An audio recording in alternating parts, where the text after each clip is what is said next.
Bem, eu sou Ivana Chatinet, sou diretora teatral, moro no Largo 2 de Julho desde 4 anos de idade. Quando eu cheguei aqui no Largo, havia uma composição que cheirava ainda a colônia, principalmente pelos casarões que estavam por todos os lados.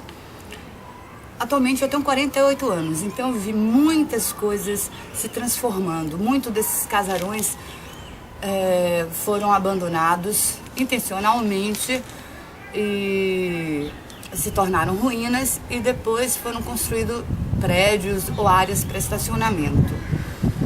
As vilas operárias que tinham aqui também, todas elas foram abandonadas com interesse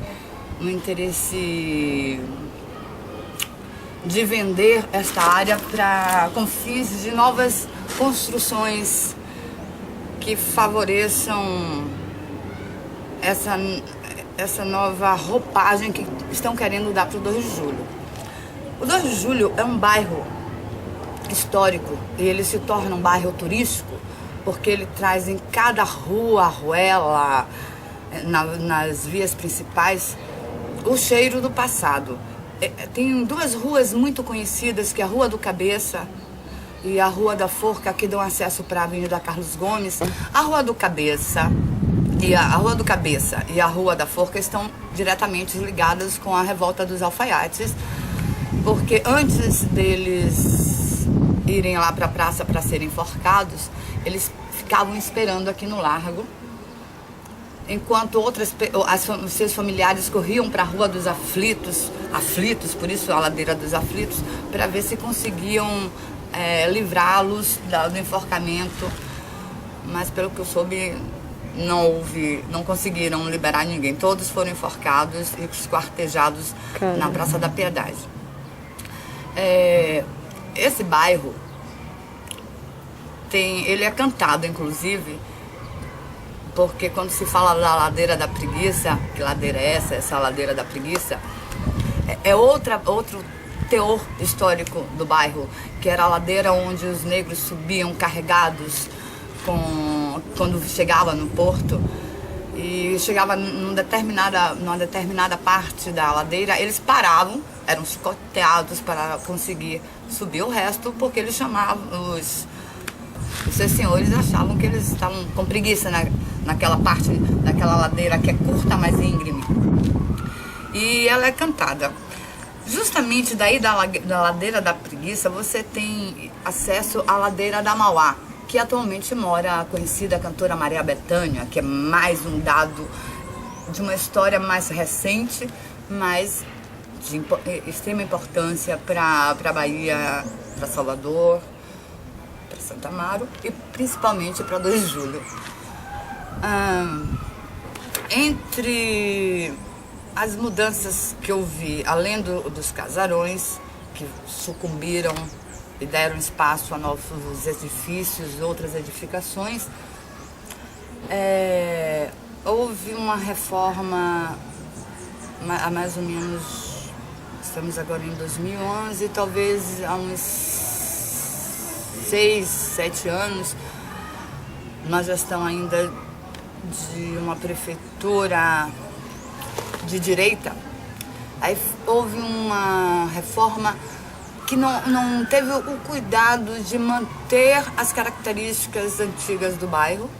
Foi uma reforma que acabou voltando à vida da praça, porque ela estava tão abandonada há tanto tempo, então qualquer tipo de reforma feita nela voltou a trazer a população do bairro para frequentá-la. Mas é claro que você vê que existe um contraste no que foi mexido e no que permanece. Existe um descaso profundo da prefeitura com o bairro. O bairro está sempre sujo, o bairro está totalmente esburacado, não tem uma calçada que tenha mais que meio metro sem buraco. Existe também um descaso da saúde pública que deixa, não só aqui no bairro, como em outros bairros, uma parte da comunidade desassistida diante desse fenômeno da droga do crack. E isso tem causado alguns transtornos aos moradores daqui do bairro.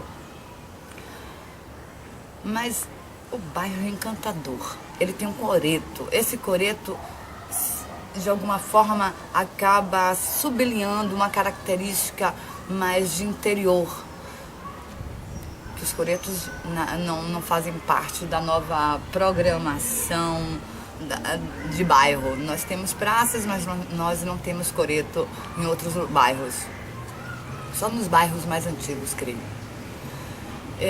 Essas feirinhas que estão por aí, que acabam colorindo o dia do 2 de julho, porque você passa, você vê maçã, mamão, laranja, alface, rúcula. Então são muitas cores, é tudo muito colorido. E as pessoas que vêm dos bairros mais diferentes, que chegam das cidades mais distantes, dos estados mais longínquos e de países diversos. Aqui eu já tive o prazer de ter amigos que habitaram, que vieram visitar, e queriam morar para sempre, se eles pudessem, no bairro 2 de julho.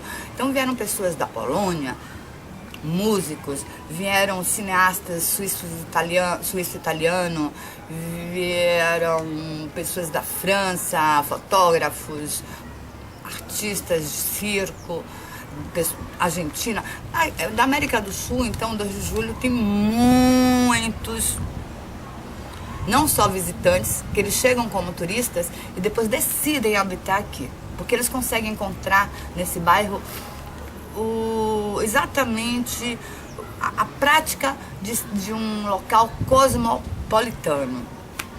Gravando. Ivana, você estava falando da característica do bairro, que é muito cosmopolita, que tem um histórico muito forte. Então, na verdade, o 2 de julho tem todos os atrativos para fazer parte do circuito oficial turístico, porque quem vem de fora não quer ver o que vê na sua cidade. Você está vindo de fora, você quer ver uma coisa diferente, uma coisa que te atrai, um aspecto diferente. Então, assim, o bairro tem tudo para estar no circuito oficial turístico de Salvador. Mas o que você acha que ele não tá, que ele não faz parte? Eu penso que neste momento ele não foi colocado, não foi inserido, porque existe uma política discreta, mas intensa, de transformar o bairro num bairro de turismo de alta classe. Com uma venda que qualquer um pode confirmar, de 45 casarões, há uma rede específica de hotéis luxuosos. Existe a pretensão de transformar o Largo 2 de Julho no bairro Santa Teresa, apagar toda a história do bairro e iniciar um novo bairro, o bairro Santa Teresa, com características de um turismo chique, fino, sem ter nada de popular. Todas as máculas populares precisam, como já ouvi falar, precisam ser limpadas. O interesse é, primeiro, diminuir a força do bairro, retirar toda a população mais pobre, mais carente, e daí comprando os seus imóveis, e daí promover, depois dessa higienização social, que é horrível isso, eles vão começar a construir as lojas de grifes. Esta rede de hotel chique, como eu falei, eles pretendem ocupar o Sodré. E como o Sodré dá acesso à ladeira da Preguiça, na Preguiça vai ser construída lojas de grife. Então ali seria a ladeira da Preguiça de baixo para cima, de cima para baixo, só com lojas de grife, e o Sodré com esse hotel chiquetérrimo, e o Largo, inclusive esse comércio atual daqui, o comércio informal da feirinha, que colore, que dá essa característica singular ao bairro, tudo isso desapareceria. Voltaria a ser aquele lugar comum que nós já sabemos que há atualmente quase todas as características de urbanização, não só aqui em Salvador, não só no 2 de julho, mas em todo o Brasil. Que parece que os novos arquitetos se imbuíram de tornar todos os lugares iguais, similares. Então você sai daqui, ou sai lá da Praia do Forte, por exemplo, e chega no Itaigara e é tudo a mesma coisa. Você entra no shopping center, é a mesma coisa, não tem diferença. Estão querendo transformar o 2 de julho num turismo chique. Não sabem valorizar o que está acontecendo no momento. Por isso, penso que eles não incluíram 2 de julho até hoje no circuito de turismo oficial, porque existe interesses maiores, de rendimentos maiores, mas o interesse maior mesmo é retirar a população pobre daqui para que dê acesso a um turismo classe A. Essas mudanças assim que ocorreriam de urbanização iam mudar bastante a característica da população do bairro, claro.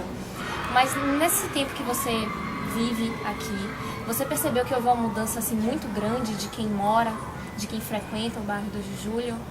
Nestes 44 anos que eu habito aqui, não houve assim uma mudança muito grande da mistura. Eu vim para aqui com 4 anos e assim, aos 5 anos eu já era amiga de uma família, da filha de uma família estadunidense. Então, aqui sempre abrigou estrangeiro. É um bairro que abriga estrangeiro.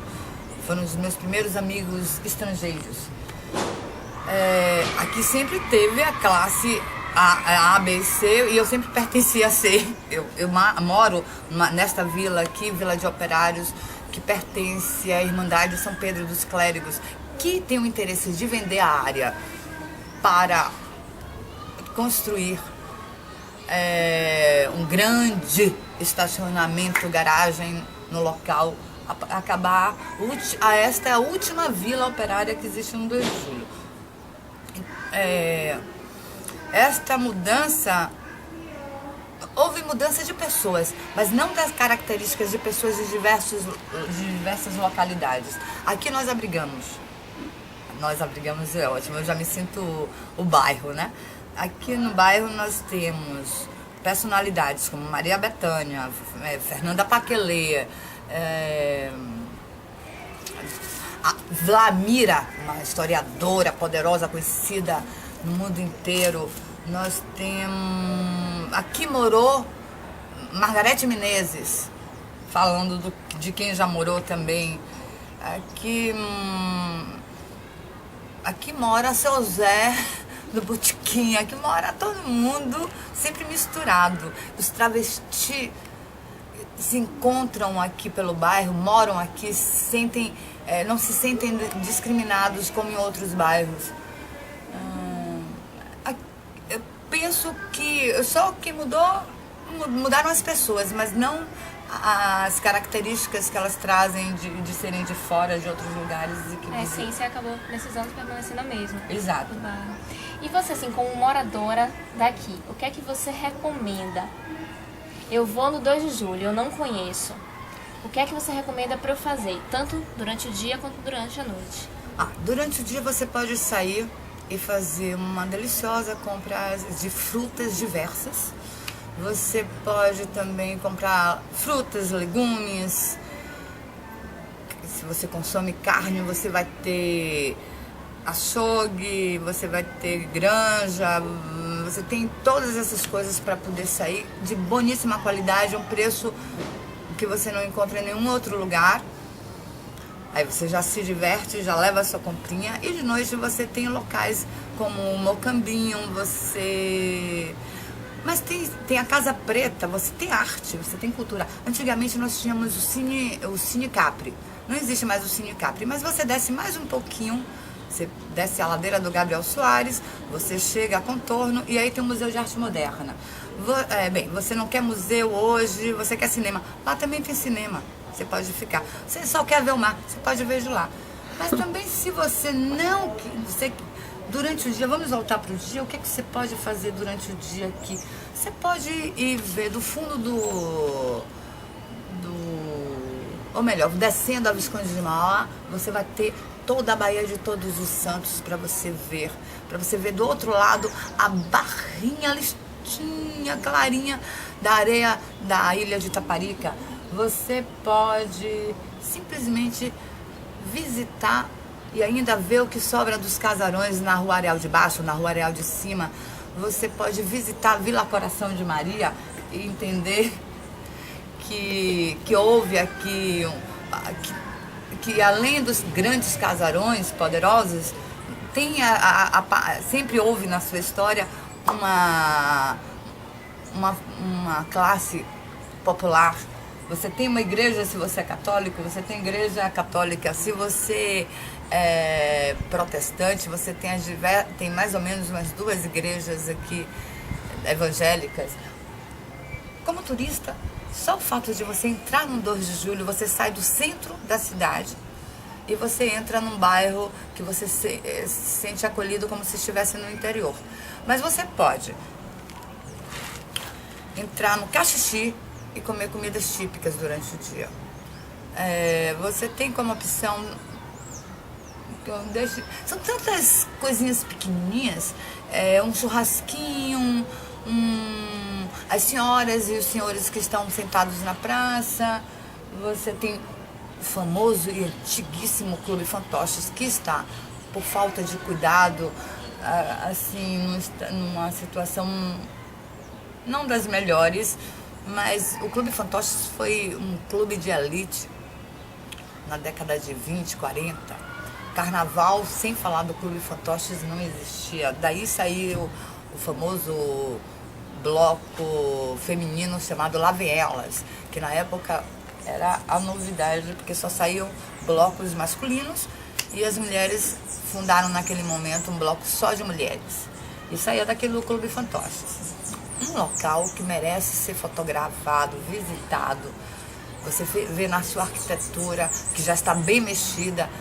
Tinham lindos e poderosos janelões de jacarandá, tinham lustres maravilhosos. E lá dentro, talvez vocês tenham a oportunidade de ver as fotografias da década de 20, 30, eu acho que até de antes. Então, visitar o 2 de julho é só você entrar no bairro e tem um museu de arte sacra no Sodré. Tem de tudo. No 2 de julho você vai ter desde o glamour à maior miséria. Isso torna ele um lugar para você visitar e fotografar, porque ele já não vai existir.